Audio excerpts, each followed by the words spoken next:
Dans cette vidéo, je vais vous montrer comment installer le Java Development Kit, le JDK, sur un système Windows 10. Donc, avant toute chose, on va commencer par aller chercher une fenêtre de commande, une invite de commande, pour vérifier que Java n'est pas encore installé. Donc, je fais Java -version, et là, il va me dire Java n'est pas reconnu en tant que commande interne ou externe, il n'y a pas de fichier exécutable correspondant.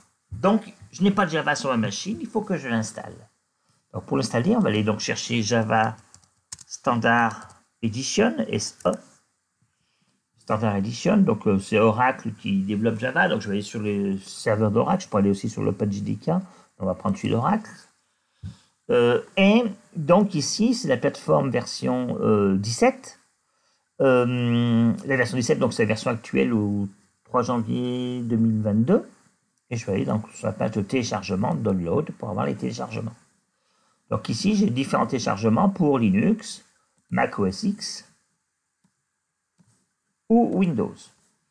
Donc selon la plateforme, il existe différents formats de fichiers qui vous permettront de récupérer une archive correspondant à votre version et au système d'exploitation. Par exemple, sur Linux, ça peut être du Debian ou du RPM.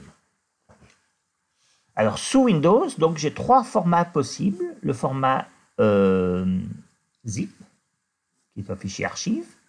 Un format exécutable installation exe.exe.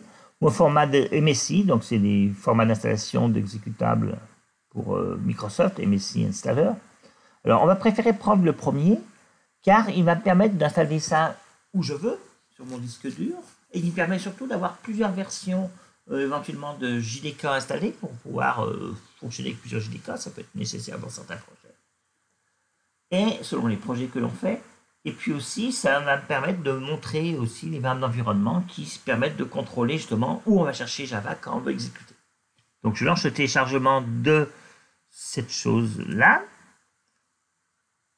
du fichier zip, que je vais enregistrer quelque part sur mon disque dur. Donc là, ici, j'ai choisi de le mettre dans le répertoire, par exemple, qui est sur mon disque P, DevTools, Java, JDK, et je télécharge donc ce fichier JDK 17 Windows x64 bin.zip que j'installe.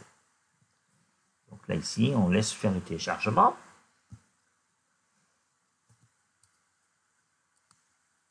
Alors, où sont les téléchargements? Ils sont en cours. Le téléchargement a lieu, donc c'est un petit peu long, ça prend un petit peu de temps, alors on va le laisser faire. Je n'ai pas la fibre, donc c'est un petit peu long, donc je vais laisser avancer la vidéo. Donc voilà, le téléchargement est terminé, donc je vais aller ouvrir le dossier où j'ai téléchargé mon fichier zip. Voilà le dossier. Donc je décompresse l'archive. Extraire ici. Alors, c'est pas la peine que je garde le fichier zip, donc je peux le supprimer. Donc ici, j'ai récupéré donc, les différents codes binaires pour le JDK, donc les différentes applications avec les bibliothèques DLL qui vont avec. Les différentes librairies, les différents modules, bon, je ne vais pas entrer dans le détail. Et donc, bien sûr, pour le moment, si je fais Java -version, ça ne change rien. D'accord ? Il n'est toujours pas connu. Donc, ce qu'il faut que je fasse maintenant, c'est que je modifie mon environnement Windows pour que quand je tape la commande Java, il soit capable de le retrouver. Donc, on va aller chercher les variables d'environnement du système. Donc, ce qu'on appelle les variables d'environnement du système. Donc, modifier les variables d'environnement système. Variable d'environnement.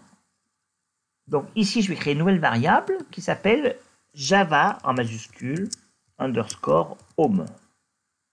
Et dans cette variable, je vais mettre le chemin. La valeur de la variable sera le chemin où se trouvent les binaires du JDK, donc de ce dossier. Donc je vais prendre ce chemin-là. Voilà. Je le prends. Il faut donc c'est le répertoire d'installation du JDK. C'est donc là où se trouve mon JDK, là où je l'ai installé sur mon disque dur.